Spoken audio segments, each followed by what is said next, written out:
ఎన్టీఆర్ గారి విగ్రహం నిర్మాణానికి సంబంధించి భూమి కేటాయింపు ఈ ప్రాంతాన్ని ఏంటి దాని విశేషాలు ఏంటి? ఆ విగ్రహం ఏర్పాటుతో ఏంటి? అంటే అక్కడ మనకేమైందంటే నార్త్ సైడ్ కృష్ణా రివర్ ఉందండి. ఇక్కడ సీడ్ క్యాపిటల్ అనేది ఏం చేశారంటే 1 kilometer east to west 1 kilometer ఉంటుందండి. South to north 14 kilometers. ఈ 14 కిలోమీటర్స్ ఈస్ట్ నార్త్ 1 కిలోమీటర్ గ్యాప్లోనే అసెంబ్లీలు, రాజ్భవన్లు, ముఖ్యమంత్రులు, ఐఏఎస్, ఐపీఎస్ ఇవన్నీ వస్తాయండి. ఒక లుక్అవుట్ వస్తుంది. అక్కడి నుంచి వెళ్ళినాక అంబేద్కర్ స్మృతి వనం, ఆ తర్వాత పెద్ద వాటర్ పాయింట్, దాని ఎమ్మటే నీరుకొండ ఉంది. అది నీరుకొండ అనే కొండ ఉంది. ఇది ఒక అనుకోని విధంగా ఒక విజన్గా ఉంది.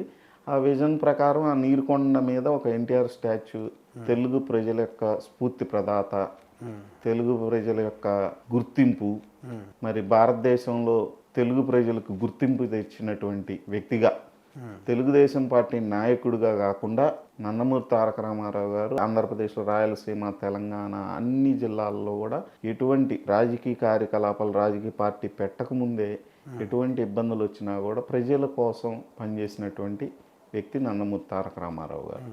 మరి భారతదేశంలో తెలుగు ప్రజలకు గుర్తింపు లేనప్పుడు ఒక గుర్తింపు తీసుకొచ్చినటువంటి వ్యక్తి నందమూరి తారక రామారావు గారు. అదేవిధంగా తెలుగు ప్రజల యొక్క ఆత్మ గౌరవానికి ప్రతీక నందమూరి తారక రామారావు గారు. ఇటువంటి నందమూరి తారక రామారావు గారు తెలుగు ప్రజల యొక్క స్ఫూర్తి ప్రదాత, కారణజన్ముడు కాబట్టి, అదేవిధంగా మరి సినిమా రంగంలో చూసుకున్నా కూడా విశ్వవిఖ్యాత నట రాజకీయ సార్వభౌమైనటువంటి నందమూరి తారక రామారావు గారు మరి రాముడుగా, కృష్ణుడుగా అనేక దేవుడి పాత్రలో పోషించటంతో పాటు చాలామందికి రాముడంటే ఎన్టీఆర్ రాముడు గెటప్లో ఉన్న ఫోటోనే రాముడుగా, ఎన్టీఆర్ కృష్ణుడు గెటప్లో ఉన్న ఫోటోనే కృష్ణుడుగా చూస్తున్నటువంటి మరి తెలుగు జాతి ప్రజలకి మరి భవిష్యత్తులో కూడా అందరికీ తెలియాలనే ఉద్దేశంతో ఒక నిర్ణయం ప్రభుత్వం తీసుకుంది.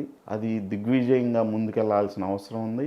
ఎట్టి పరిస్థితుల్లో మరి ఈ 3 సంవత్సరాల్లోనే దాని యొక్క కార్యకలాపాలు మొదలుపెట్టడంతో పాటు పూర్తి చేసేస్తే బాగుంటుందని మేము ఎంతో ఆశపడుతున్నాం. తెలుగుదేశం పార్టీ అభిమాన కార్యకర్తలుగానే కాకుండా నందమూరి తారక రామారావు గారి యొక్క అభిమానులుగా, తెలుగు జాతి ప్రజలుగా, తెలుగు జాతిలో పుట్టిన వ్యక్తిగా కూడా మేమందరం కోరుకుంటా ఉన్నాం.